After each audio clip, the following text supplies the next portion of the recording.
Welcome back to the Black Table here on the Black Star Network. This is our weekly hour, regularly devoted to issues of particular importance to people of African descent and to others fighting to build a better community, a better society, and a better world. I'm your regular host, Greg Carr, and today we are going to talk about that better world in the very specific context of the United States of America and the even more specific context of the legal framework that guides the lives of those of us who live here.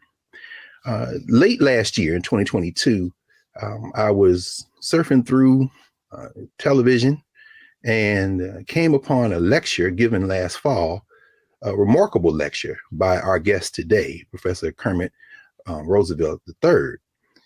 It was an interesting lecture where Professor Roosevelt, who's professor of law at the University of Pennsylvania, counterposed some very different ideas about the founding of the United States, the constitutional basis for this government and this society, and how central conflicts have shaped and reshaped the society we live in. He raised some very interesting counterpositions. The Founders Constitution versus the Reconstruction or the Constitution. I'm like, wow, that's interesting. Insiders versus outsiders. Rupture versus continuity. Justice versus unity.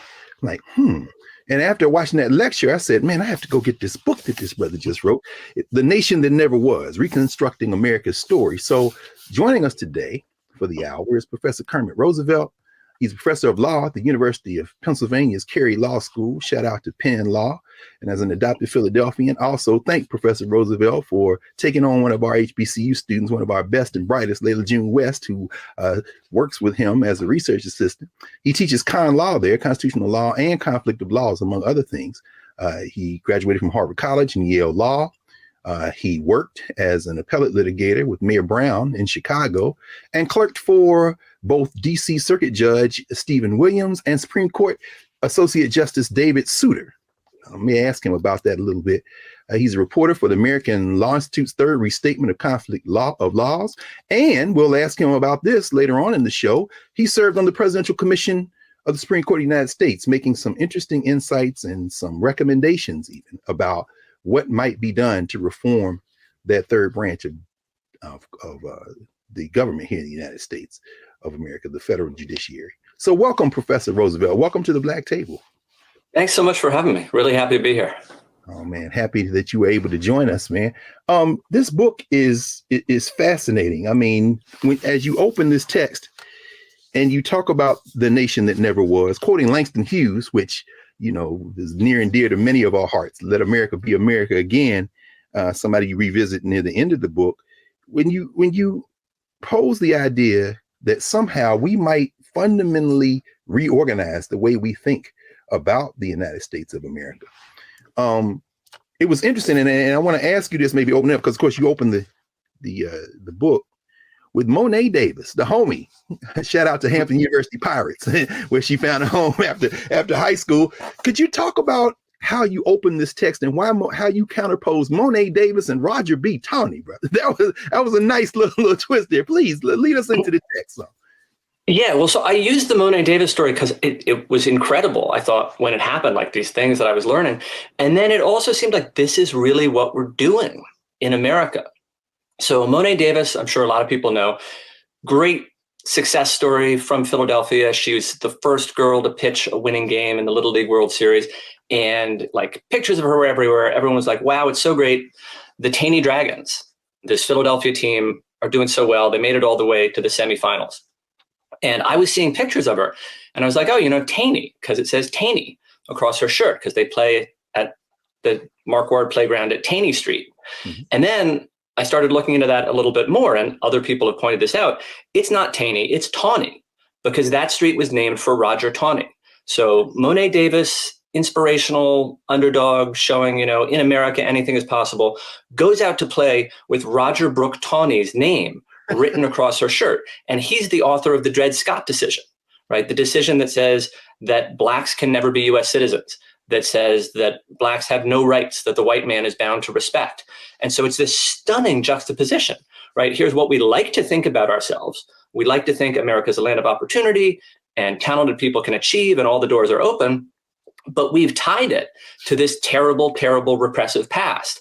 And then we've also sort of forgotten the significance of that. So people see the name Taney and they think, oh, it's something different now. And we can sort of get past that and we don't need to worry about it. But then the question that I was asking, and sort of what this book is about, is there a better way? Do we have to tie ourselves to this terrible past? And, it's very vivid with Monet Davis, but the story that we tell ourselves about America more generally, where Thomas Jefferson articulates our fundamental ideals in the Declaration of Independence, does the same thing, because you look a little bit more closely at Thomas Jefferson and you're like, wow, that guy enslaved his own children. Interesting that he's sort of the one who articulates America's deepest values. That's a problem. So can we solve that problem is the question. Interesting. And in 13 chapters with a tight bibliographic essay. And for those who might think that it would be daunting to read, they imagine this might be a treatise from a constitutional law professor. It is not that. You were very deliberate about that. In fact, you wrote to a much wider audience, and the language is compelling. It's very open. It's very inviting. And I encourage everyone to read this text and take this journey that you have us set on in the text. But in the process of doing that, you convene really a remarkable range of thinkers. I mean, Sean Wilentz, who I'm sure we'll talk about when you go into the No Property in Man thesis. But Cedric Robinson is in there too, and Gerald Horne, my friend Gerald Horne, and who's been on this show. And I'm thinking, man, you're trying to hurt all these cats, and you talk about this idea of a we. And I hope maybe in this first block you could help us understand why when we say we don't always mean all of us. In fact, maybe we never mean all of us. When you say we in this text, in the context of America, who do you mean, and why? How do you use that concept of we? Well, there are a bunch of different we's in the book, and sort of ultimately we is aspirational, I think, because we do want unity. We want a nation where we can say we the people, and we mean everyone, and it includes everyone. And that's not the way it's been for a long time. A lot of the time when we say we mean white America. For instance, when we talk about conflict and division, we're like, oh, there's conflict, there's division. America really often only notices that when it's conflict and division among white people. So you can have intense racial polarization, but if white Americans and the people in power are unified, we think that's a unified America. And you can look at like Ronald Reagan's electoral victories for that, where people are like, look, America's coming together. Well, white America is kind of coming together. But Reagan wins 14% of the black vote in 1980, and then only 9% in 1984. So racial polarization is actually increasing, but we mistake that for unity because what it is really is a stable power structure. So, ultimately we want everyone together in the we. The second best thing is to get together the people who really believe in equality, I think, because that's more inclusive. So if you have to pick some group to marginalize, I think it should be the people who are against equality. Absolutely. And that's not what we do now. No question, but you make a compelling case for the action that was taken with African people at the center, of course, in the Civil War, but joined by those who really did want to create this different country. You make a compelling case for the Civil War really being the founding of the country. And I know we'll get into it in a minute, but I'm wondering, you begin the text by kind of setting out that framework that we all learned in school, that Lin-Manuel Miranda seems to be engaged in the project, at least trying to rehabilitate. But you talk about these three legs of this founding stool: the Declaration of Independence, the American Revolution, and the Founders' Constitution. And I know we'll get into that in our second block more, but as we kind of begin to take the end of this first block,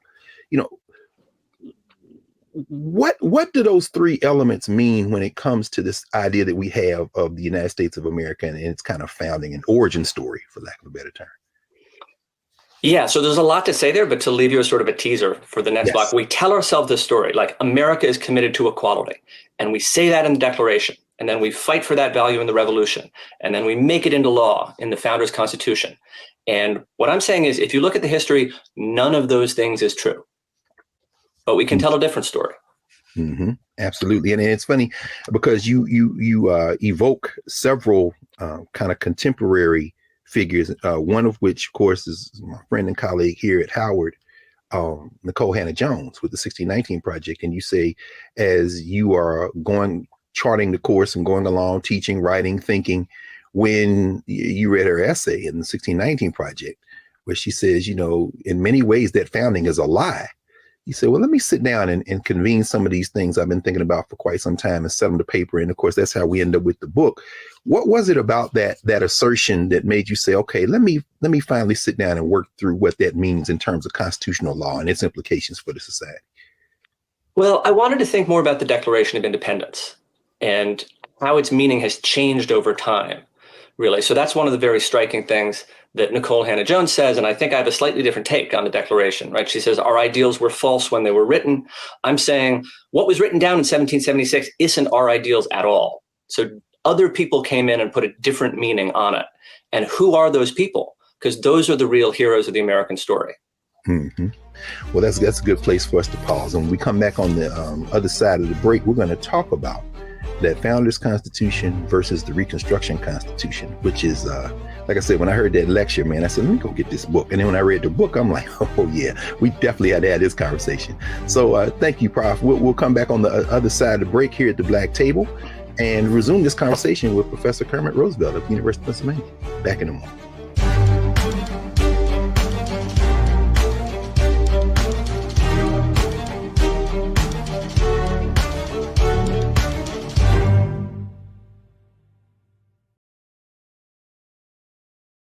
Black Star Network is here. Oh, no punch! I'm real revolutionary right now. Thank you for being the voice of Black America. All momentum we have now, we have to keep this going. The video looks phenomenal. See, there's a difference between Black Star Network and Black-owned media and something like CNN. You can't be Black-owned media and be scared. It's time to be smart. Bring your eyeballs home. You dig?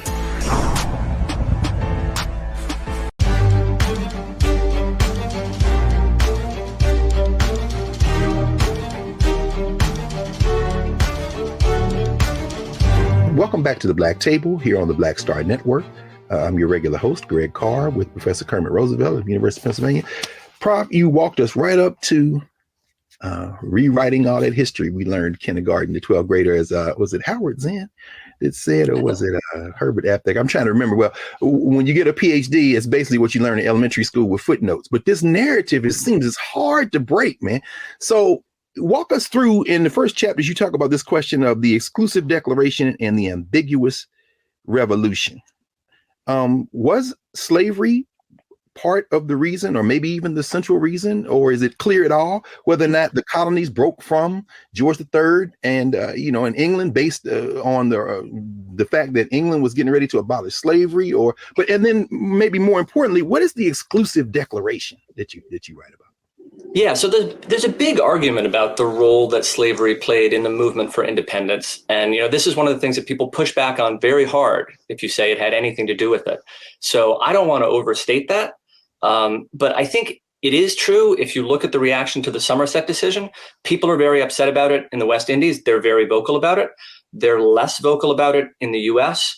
Why is that? It's probably because they're trying to get people together to fight for independence.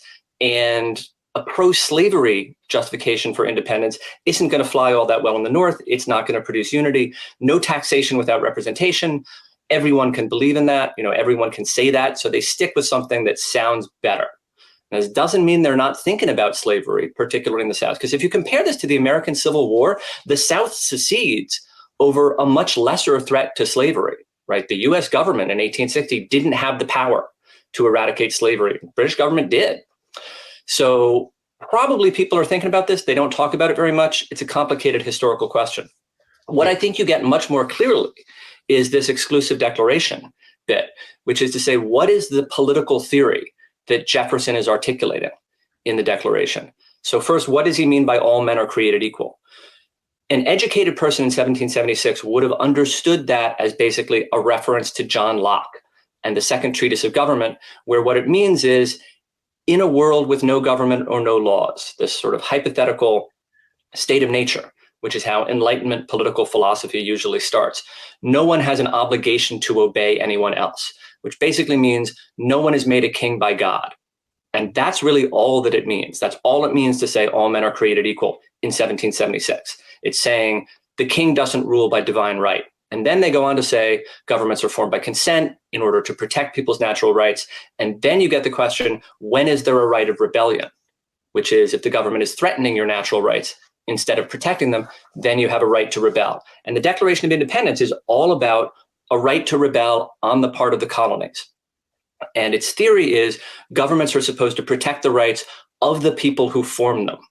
And that's why it's exclusive. The government has to protect the insiders. Doesn't necessarily have any duties to the outsiders. So a lot of people will say, gosh, it's so weird, right, that the colonists are saying King George is bad for trying to enslave us, but he's also bad for inciting domestic insurrections, which is encouraging the people the Americans enslaved to rebel.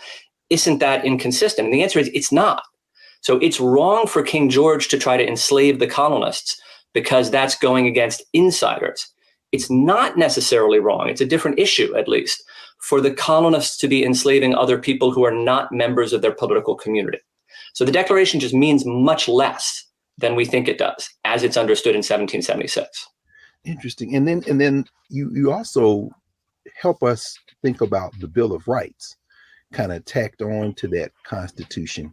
And whereas in contemporary society, we tend to think of it as a seamless kind of document, you say, oh no, hold on, because that Bill of Rights, which does protect the insiders, and of course, this leads to and I wanted to have this conversation with you a bit about the nature of citizenship and whether or not, particularly in the world we live in today, perhaps that's something that we even need to revisit in terms of a concept of citizenship. But given the fact that Bill of Rights becomes so important to those who were excluded from that insider status, in those middle chapters, man, you spared no prisoners. You say really what happened was, using that Bill of Rights, more importantly, you have, what becomes the Bill of Rights with the Reconstruction amendments, you have all these people who were outsiders who rise up in collusion with some of the quote unquote insiders to break the back of the founders' Constitution. And I know we'll get more into that in the next section, but could you walk us through that logic as you say, we're reading this wrong. It isn't Jefferson. It's really the Lincoln era that we should be focusing on as the point of departure for the country we live in now. Yeah, so the main point there is what I was saying before about the Declaration as it's understood in 1776, where it's like government exists to protect the insiders, and what it does to outsiders doesn't really matter. So if you're an abolitionist, right, that's terrible, because your whole point is we're treating these outsiders unjustly and we need to treat them better. So abolitionists trying to argue against slavery and trying to argue in particular that America is an anti-slavery nation look to the language of the Declaration of Independence because that's the best resource they have, and they start reading it differently. They start saying, hey, all men are created equal. That means the government should treat people equally. And this is people like Prince Hall, Benjamin Banneker, Frederick Douglass. A lot of them are Black people. So this is sort of a more inclusive founding story. And that's where our ideal of equality comes from. It's not Thomas Jefferson. It's not the Continental Congress. It's the outsiders, the marginalized people in colonial America who are saying there's a different ideal that we believe America should stand for. And it doesn't stand for it then, but they fight for it. And the Republican Party picks it up, and Abraham Lincoln does a lot with it. And then it all sort of comes to a head in the Civil War. And that's when the question is really joined. What does America stand for? What values will our nation be built on? Thanks, Prof. I appreciate the fact that, and like any master teacher, very generous as we had this conversation, because of course I skipped completely over the 1787 Constitution, where you make a very important observation. You say it really isn't natural law driving this at this point, because you're not talking about rebelling against your colonial master, the mother country. You've set up your own framework now. So, I mean, there's state law to fight against. There's not natural law as the propelling kind of motive as the thrust. But you do write about how they keep continue, whether it be Lincoln, whether it be Prince Hall, whether it be Fred Douglass, and others, they keep drawing from the language of the Declaration of Independence. But the Constitution stands between the Declaration of Independence and this fight to create a different type of society.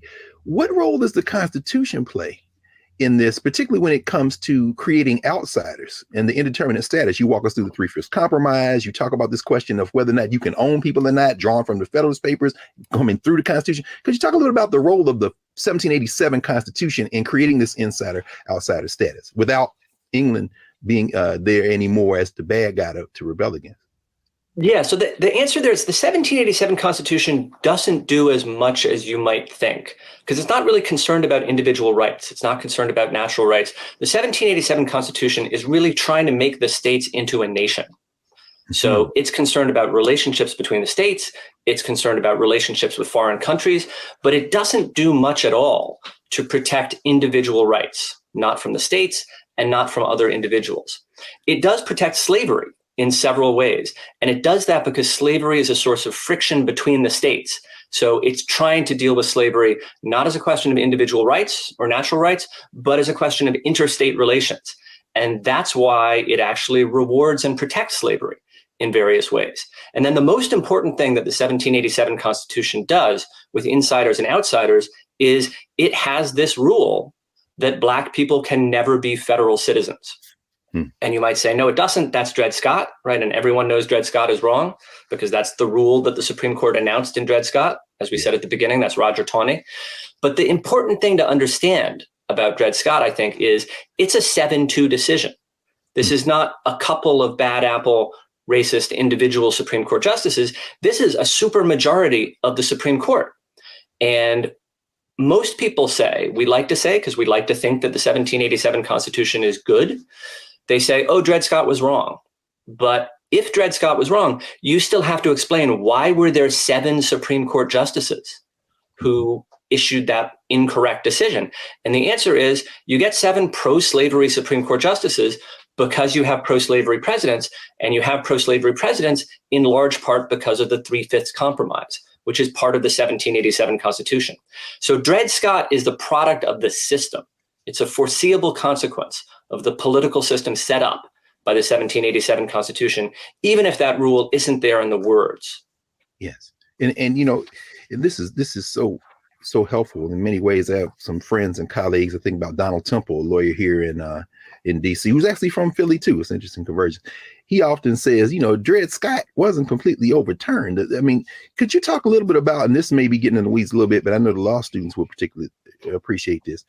Taney constructing this idea of national citizenship and citizenship in the state, and kind of, I mean, is that something that still animates our politics? The idea is we are Americans. Yeah, but I'm from Mississippi, and here the laws. Could you tell, you know, for the lay folk, what does that mean in terms of protections and guarantees, or the lack thereof? Well, yeah. So our system of federalism divides authority between the states and the federal government. And you're a citizen of a state. And it used to be that if you were a citizen of a state, then you were a citizen of the United States. Now, because of the 14th Amendment, we sort of do it backwards. If you're born in the US, you're a citizen of the US, and then you're a state citizen, a citizen of whatever state you live in. So we've sort of turned that relationship around. One interesting thing to say about Dred Scott, though, is that it's actually based on the Declaration of Independence. So the theory that that Congress can't ban slavery in the territories, that's based on this idea that the government is created to protect the rights of the people who form it, and it can't arbitrarily interfere with those rights. And Justice Taney says, if you say you lose your property just for taking it to a certain place, that's an arbitrary interference with property rights. And people would never give the government the power to do that. Now, I think that's wrong, but it is the theory of the Declaration of Independence. Yes. Well, that leads us to the road to Civil War. And as we have been watching the 118th Congress, or I guess when it gets formed, the 118th, tear itself into pieces. And everybody's saying, well, this hasn't happened in 100 years. And before that, it was in the mid 1850s. It's like, yeah, that is probably something that we probably should revisit, or at least look at a little bit more closely, given what you've written, because that was the decade, of course, of Dred Scott and John C. Calhoun and everything that led to the Civil War. When we come back, Prof, I'm very much looking forward to these middle chapters where you write very convincingly about the coalition of folk who rose up and broke the back of that founder's constitution in the Civil War, and made the possibility of a different type of society stand up. So when we come back with Professor Kermit Roosevelt, we are going to continue this conversation on the nation that never was, reconstructing America's story. And we're going to come with the trope that he evokes in this, particularly in this section, the Reconstruction Constitution, which he says is really the foundation of the society we live in today. So back in a moment here at the Black Star Network with the Black Table.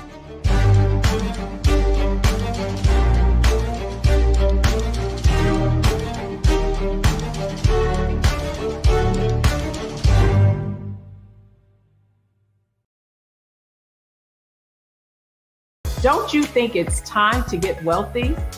I'm Deborah Owens, America's Wealth Coach, and my new show on the Black Star Network focuses on the things your financial advisor or bank isn't telling you. So watch Get Wealthy on the Black Star Network.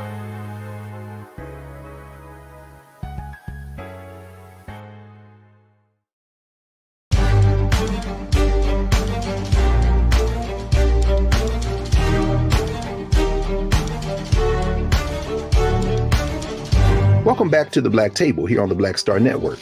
Remember now to support the Black. Hold on, let me do it again. 5, 4, 3, 2, 1.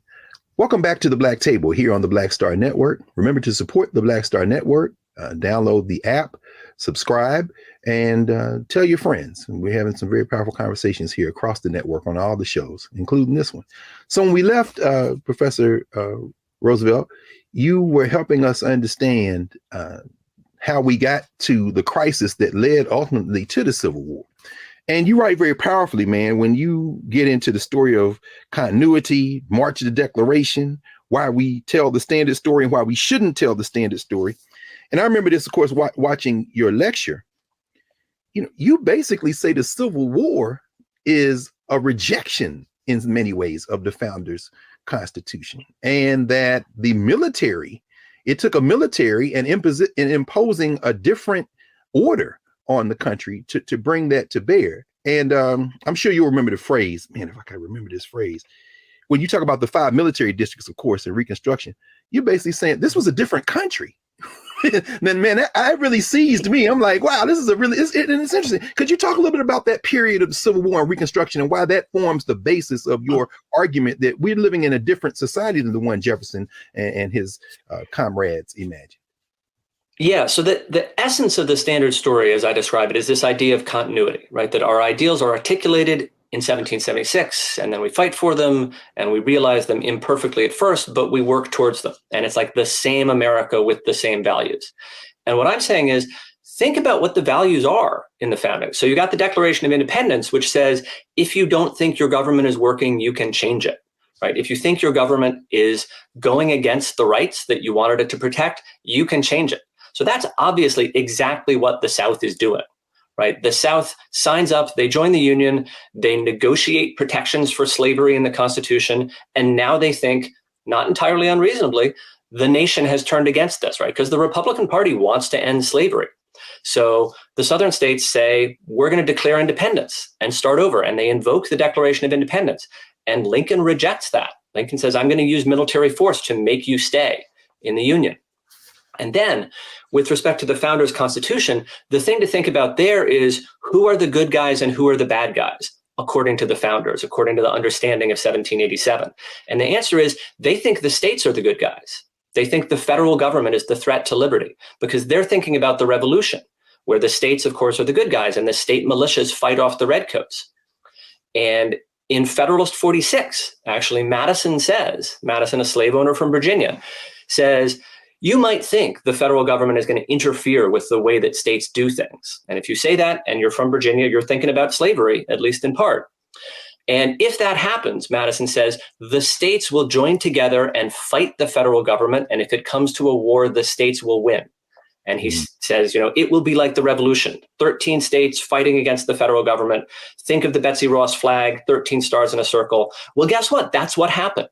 Right? 13 states, if you accept the Confederate claims to Missouri and Kentucky, fight against the federal government. And they raise a flag with 13 stars in a circle because that's the first flag of the Confederacy. So it's exactly what the founders thought might happen, except the national government won, which is, from their perspective, the bad guys. Yeah. And then, right, you get the making of a new nation. So if you want me to talk about that now, I say, please, because it's interesting because there's this factor that's floating all along in here that, and I wanted to ask you about this as well, because you evoke, of course, Douglas and Prince Hall, you reading through Danielle Allen and you wrote Nicole Hannah-Jones, and you say, you know, Nicole Hannah-Jones and Michelle Alexander, I mean, these are really patriots, true patriots, in the sense that, you know, they're committed to these higher ideals. And I thought about that, and I thought about all those Black people, Robert Small and all them 189,000 cats that fought for the Union in uniform, and the many others who just ran away. Carter G. Woodson's grandparents and father, in fact, and who escaped. And I'm wondering, you know, that X factor, why do you think these Black folk, indigenous people, others who are quote unquote outsiders, what were they fighting for? Was it the ideal in your mind of the original Declaration? Was it these broader, or was there something else animating their actions? Because ultimately they are in league with Lincoln and others, and they saved the Union, but helped save the Union. Yeah, well, so I think it's a belief in, you know, a nation that never was. It's a belief in America, an America that can be, but never has been, you know, as Langston Hughes says. And this is where, like, I agree with Nicole Hannah-Jones the most, I think, when she says people sort of tell a story where it looks like Black people are the problem in the story of America. And the standard story is like, yeah, no, we have these ideals, but we don't quite live up to them because slavery is a problem. And if there were no Black people in the story, it would go a lot better. And that's completely wrong, because where our ideals really come from is the fight against slavery, led in large part and fought in large part by Black people. And we wouldn't have those values if we didn't have Black people fighting for their freedom and the freedom of others. And we wouldn't have the 14th Amendment, which is what makes the Bill of Rights meaningful when it starts giving you rights against the states and not just the federal government. We wouldn't have the 14th Amendment if it hadn't been necessary to protect the rights of formerly enslaved people once they become citizens. And why do they become citizens? They become citizens because Black people fight in the Civil War. So it's the choice of Black people to risk their lives for a nation that has given them nothing, right? A nation that has taken from them, in the hopes that they can make this just nation, you know, that exists really only in people's imagination at the time and in sort of political rhetoric, but has never been. It's that sacrifice that sets us on the path to everything that is great about America that we celebrate now in terms of our Constitution. Interesting. And I think about this, and I know we'll talk about this in a minute, because you talk about the rejection of Reconstruction through redemption. And I think about, of course, our late colleague, the great Derek Bell, who talks about the principle of the involuntary sacrifice, where whiteness kind of reconvenes. And in part, it reconvenes by rejecting this promise that is fought for so difficult. It's fought for so passionately by these people of African descent. But before we get to that, because I want to talk about that, you know, the rejection of Reconstruction, and which kind of in some ways moves on to today, goes through today. Could you talk a little bit about how you conceive this war as a battle that really has what is the United States, the Union, and people of African descent and those fighting to get out of enslavement reject not only the Founders' Constitution in many ways, but impose their will on a South that has decided that we are really more true to the Declaration of Independence. I mean, you really line it out, and I guess more so, in chapter 9, why we shouldn't tell the standard story. You know, for those who remember that history, but remember it probably not in the way that you put it together in terms of narrative. Why do you use that metaphor, that example, that somehow these military districts are creating something that is basically a different country than the one that was founded in 1787? Yeah, so the Declaration of Independence says basically one people, right? And we get to decide who we are. We get to decide who the insiders are. We can declare our independence and govern ourselves the way we want. And the South invokes that, and they say it explicitly, and they celebrate the 4th of July during the Civil War, and they say we are the true heirs of independence. And the United States rejects that. And we fight a war to force those states to stay in the Union. So it's not consent of the governed anymore. And then Congress says, and you will accept formerly enslaved people as citizens. That's the Civil Rights Act. And it seems as though maybe that's not going to stick if it's just a federal law. So they need a constitutional amendment. Congress drafts the 14th Amendment, which provides for birthright citizenship. sends that out to the states, and the states reject it. And actually, not just the southern states, Maryland and Delaware reject it too. So this is something that people, I think, really widely do not understand. In 1867, the 14th Amendment is dead. It is not going to get ratified by 3/4 of the states. And that's when Congress dissolves the governments in the former Confederate states, turns them into military districts, and makes them write new constitutions with the formerly enslaved participating. So now you've got a new political community, you've got a new set of people, and you've got a new political structure, and you've got different people in power. And that's what I say is making new states. So they've got the same borders, but they've got a different body of citizens. They've got a different political structure. They've got a different set of people in power. If you think that a state is anything other than its names and its border, that's a different state. And those are the states that ratified the 14th Amendment. And that's what I say makes us a new nation. That is remarkable. And I'm sure some of our regular viewers, including those who are connected to the Zen education program, my friend Deb Mencard and others who have been pushing for the last several years a Teach Reconstruction curriculum, are elated to hear you talk about this. It's very important. In fact, one of the central figures in there, of course, is our colleague Hassan Kwame Jeffries, whose brother just got named a minority leader in the Democratic Party in Congress. Hassan out there at Ohio State. Reconstruction, man. I mean, how important is it for particularly K-12 curricula and folk here in the United States? How important is it for us to really teach and learn Reconstruction as a part of this kind of imagining a different country? Well, Reconstruction is the birth of America. Like, that's my whole thesis. That's where our values come from. I mean, they're articulated in the struggle against slavery, but they don't enter the Constitution until Reconstruction. And that's what gives us rights against the states. That's what sets up the whole model of federal rights that protect you from state governments, which is where all of our big important constitutional law cases come from. So, if you ask people, what's a great constitutional law decision? And they say Brown v. Board of Education, or they say Loving against Virginia, or Roe v. Wade, or Miranda. Any of those decisions that people know about, those are Bill of Rights decisions in the sense that those are rights that are mentioned in the first 10 amendments, but they're really 14th Amendment decisions. They're really Reconstruction decisions because the Supreme Court is protecting people from the states and not the federal government. That only becomes possible after Reconstruction. Interesting. And of course, as we're seeing the early days of Ketanji Brown Jackson on the Supreme Court, it really is something to listen to the oral arguments and hear how so much of what she's saying, and of course, Sotomayor Kagan, is really drawn from those Reconstruction amendments, even to the point where she's trying to say, okay, y'all want to be strict constructionists? No problem. Let's go look at the 14th Amendment. So, but when we come back, Prof, actually, that's a good segue, because when we come back, we want to talk a little bit about the way forward. You end the book with the better story, the story that we need to tell. And we want to talk about your vision of what we can do and how dialogue and communication is important, how looking forward rather than all the way backward is important. And we want to blend that as well with some of your work on the Presidential Commission for the Supreme Court in terms of how you imagine the judiciary playing a role. So we'll be back in a moment with Professor Kermit Roosevelt here at the Black Table.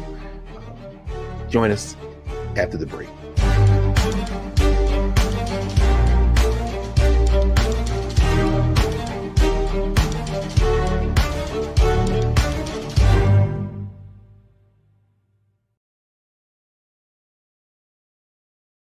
When you talk about blackness and what happens in black culture, we're about covering these things that matter to us, speaking to our issues and concerns. This is a genuine people-powered movement. There's a lot of stuff that we're not getting. You get it, and you spread the word. We wish to plead our own cause. Too long have others spoken for us. We cannot tell our own story if we can't pay for it. This is about covering us. Invest in black-owned media. Your dollars matter.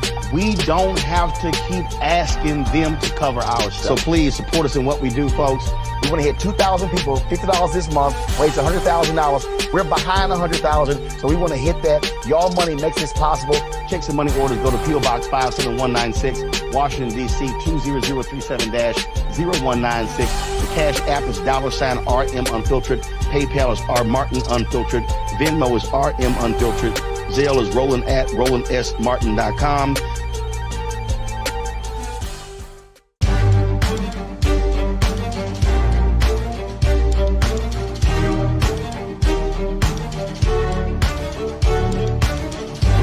Welcome back to the Black Table here on the Black Star Network. I'm your host, Greg Carr. Remember to support the Black Star Network. All of our shows, our network got some big things in store in 2023. And we're finishing up today with Professor Kermit Roosevelt, Professor of Law at the University of Pennsylvania. Prof, you have been knee-deep in some very important conversations over the last couple of years. Of course, there's been a big clamor about the Supreme Court. And if you want to maybe mention some of the ways that we get to today after Reconstruction, whether it be the post-World War II movements of the court, the kind of clawback after Reconstruction and the redemption as the court begins to kind of try to reestablish that earlier arc in terms of trying to keep people outside of the legal universe here in the United States. But as you envision a different story, a better story, as you say, moving forward, how do we do that? I mean, in your mind, how do we imagine a country that does draw from that Reconstruction Constitution and rejects the kind of clawbacks and continues to move forward to create a different kind of society? Well, so the better story part, that's pretty simple. Like our standard story has this three-part structure where there's a short document that states our ideals. It's the Declaration of Independence. There's a war that's fought for those ideals. It's the Civil War. There's a longer document that makes those ideals into law. It's the 1787 Constitution. And what I'm saying is basically none of that is true if you look at it closely. But we can tell the same story because there is a short document that states our ideals. It's the Gettysburg Address. And you can memorize the whole thing. No one memorizes the entire Declaration of Independence. And then there's a war that's fought for those ideals. It's the Civil War. And then there's a longer document that makes them into law. It's the Reconstruction Constitution. And we can tell the story and we can be honest about what really happened, which is the problem that we're having with our standard story. We can tell it honestly, and it's still inspirational because our values really do come from a struggle against slavery. And America really is born in a war for liberty. And it's the war that ends slavery. There's all these things we want to say about the revolution and the Declaration, but they're not quite true and people, won't accept it anymore. So the better story, that's pretty easy. How do we actually live out those values and make them real? Well, that's harder because we get these expressions of idealism and we get these moves towards a more democratic society, and then there's a backlash. And the backlash to the first Reconstruction is redemption, which is basically the regional takeover of a white supremacist minority, often, sometimes majority. But a national minority takes over a region of the country, reimposes racial hierarchy. That's the first redemption. That's the overthrow of Reconstruction, when federal military support goes away, and basically white supremacist terrorists overthrow the legitimate governments of a large part of the country. Then, for various reasons, there's not a lot of progress for almost 100 years, but in the post-World War II era, the civil rights movement and the second Reconstruction come along, and again, we move in the direction of equality. But again, there's a backlash, and this time it's national. So now racial hierarchy is being restored at the national level. And in part, this is minoritarian, and I can talk a little bit about the way in which the federal Constitution makes it possible for a minority to take over. Mm-hmm. But basically, it's about trying to reinstall racial hierarchy in kind of an inside and cutting government benefits so that they don't go to the wrong people, because you don't want to acknowledge that those people are insiders and equals. And this is all best understood, I think, as the second redemption. It's a reaction to the second Reconstruction. It starts with the Reagan presidency. It's tied to originalism, which is an embracing of founding values and a rejection of Reconstruction, basically, because that's what the Warren Court was doing, Reconstruction. And it's kind of like the founding. It's kind of like the Confederacy, because those two things are very similar. And what we've seen most recently is it's minoritarian. Now it's a minority, and they're trying to take over the entire country, and they're kind of succeeding. So during the Trump presidency, you had the executive branch, the president, held by someone who lost the popular vote. You had senators who represent a minority of the population controlling the Senate. You had in the House a lot of gerrymanders, partisan gerrymanders, that let a minority of a state elect a majority of that state's representatives. And you have the Supreme Court, again, 6-3 Republican majority, but 4 of those justices were appointed by presidents who lost the popular vote. So a minority has taken over the national government. They're trying to hold on, and they're trying to impose basically these neo-Confederate / founding ideals.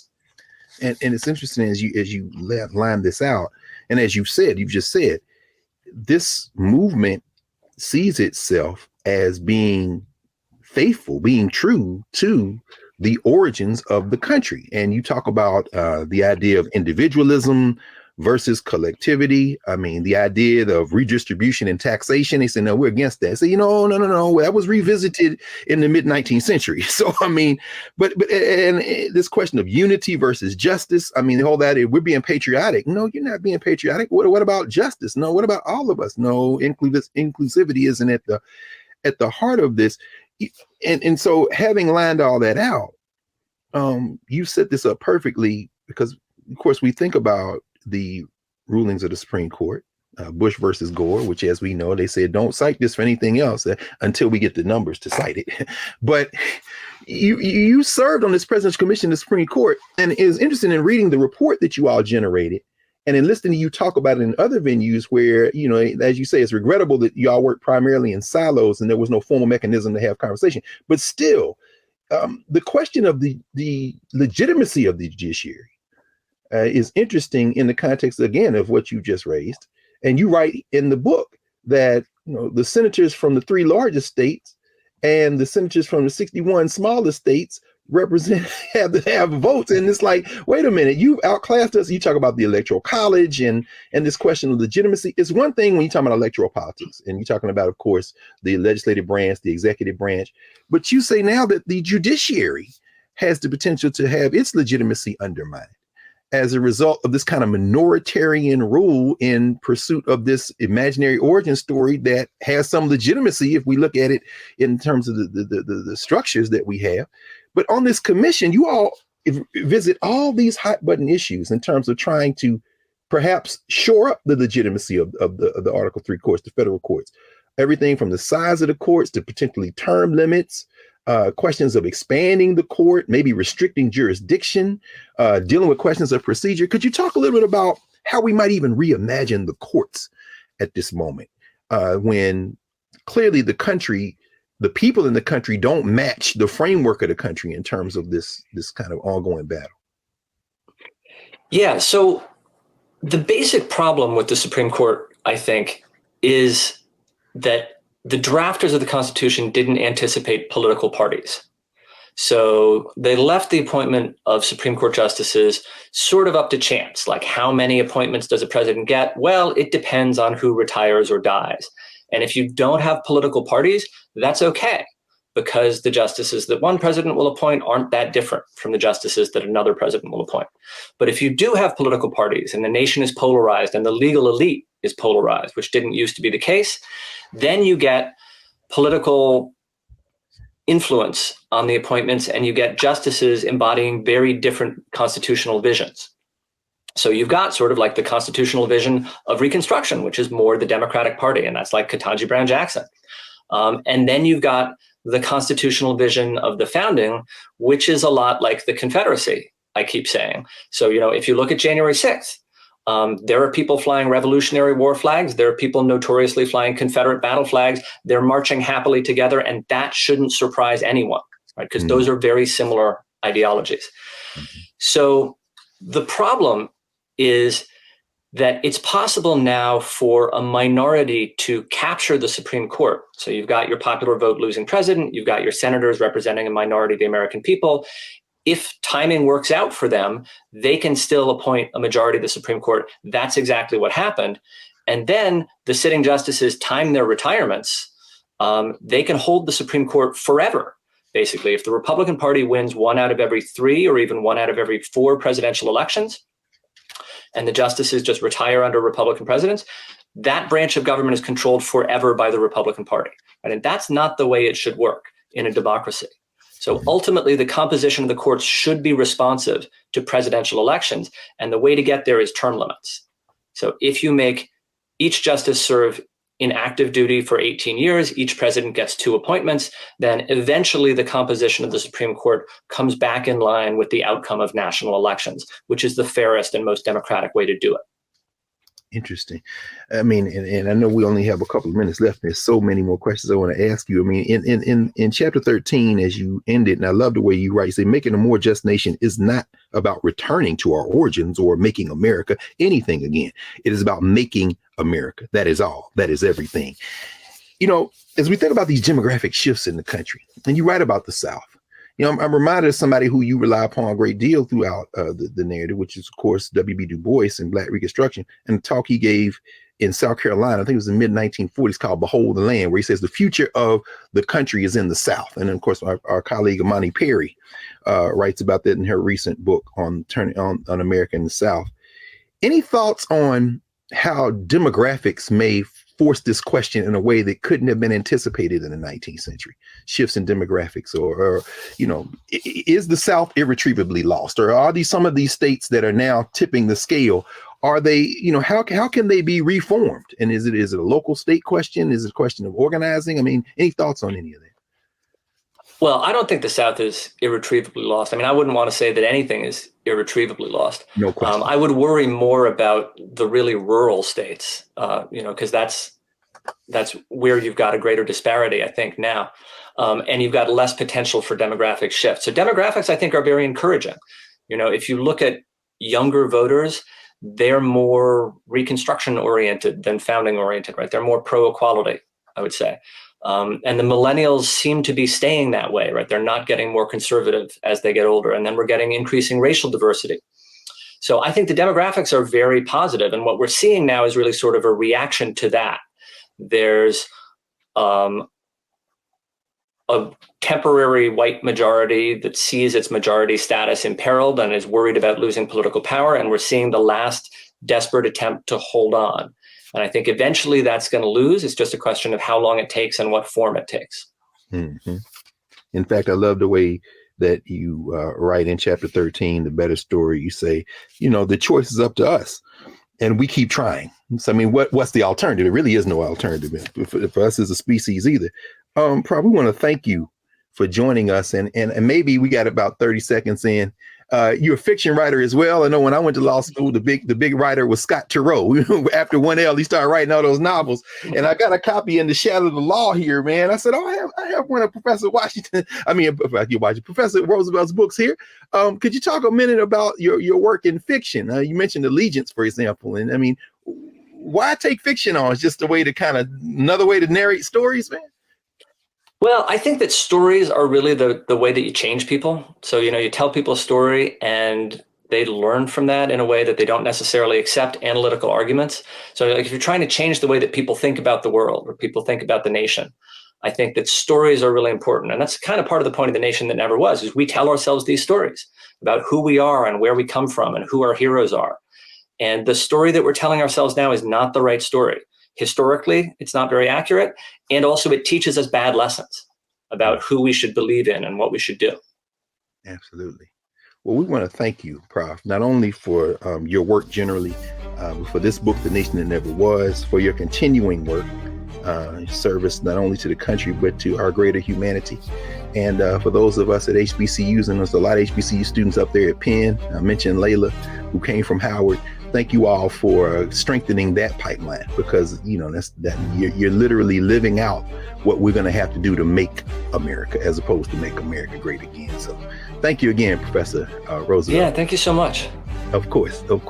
So we'll be back in a moment to clear the table, and we'll get ready for next week here at the Black Table on the Black Star Network. Back in a moment.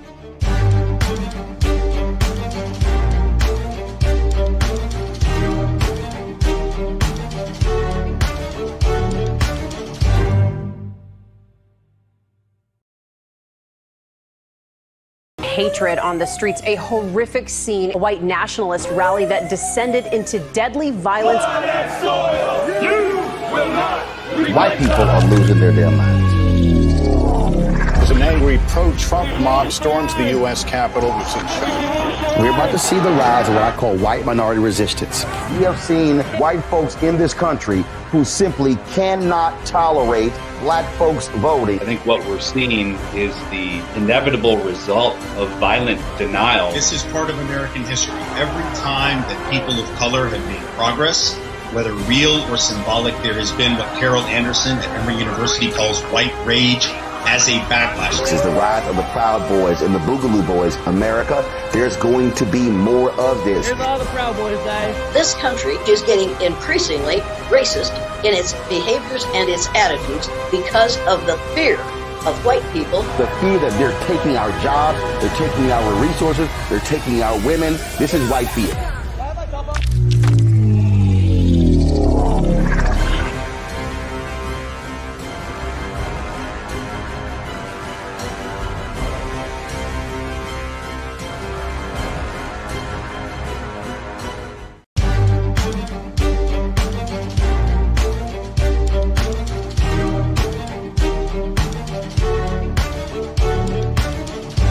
In 1896, W.E.B. Du Bois was appointed an assistant instructor at the University of Pennsylvania, the institution that our guest today, Professor Kermit Roosevelt, works at today. And so Professor Roosevelt's ancestral colleague, W.E.B. Du Bois, the year that he spent in Philadelphia, he and his wife, Nina, the year that he began research on what became his book, The Philadelphia Negro, that was also the year that his doctoral dissertation at Harvard University, one of Professor Roosevelt's alma maters, published the first in its Harvard Historical Series. That first publication from the Harvard Historical Series was W.E.B. Du Bois's dissertation turned into a book, The Suppression of the African Slave Trade to the United States of America. And here's what was published under Du Bois's name in the year he spent in Philly. Dr. Du Bois says that the most obvious question which this study suggests is, how far in a state can a recognized moral wrong safely be compromised? And although this chapter of history can give us no definite answer suited to the ever-varying aspects of political life, yet it would seem to warn any nation from allowing, through carelessness and moral cowardice, any social evil to grow. No persons would have seen the Civil War with more surprise and horror than the revolutionists of 1776. Yet from the small and apparently dying institution of their day arose the walled and castled slave power. From this, we may conclude that it behooves nations, as well as men and women, people, to do things at the very moment when they ought to be done.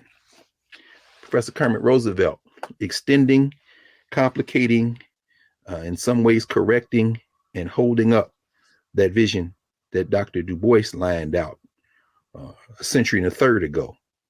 Is very important that we sit with the conversation that we had today and imagine making America, making the world differently better than it has been before. So glad y'all joined us at the Black Table. We'll see you next week. And in the meantime, everybody take care of themselves and subscribe to the Black Star Network and tell your friends. Talk to you all soon.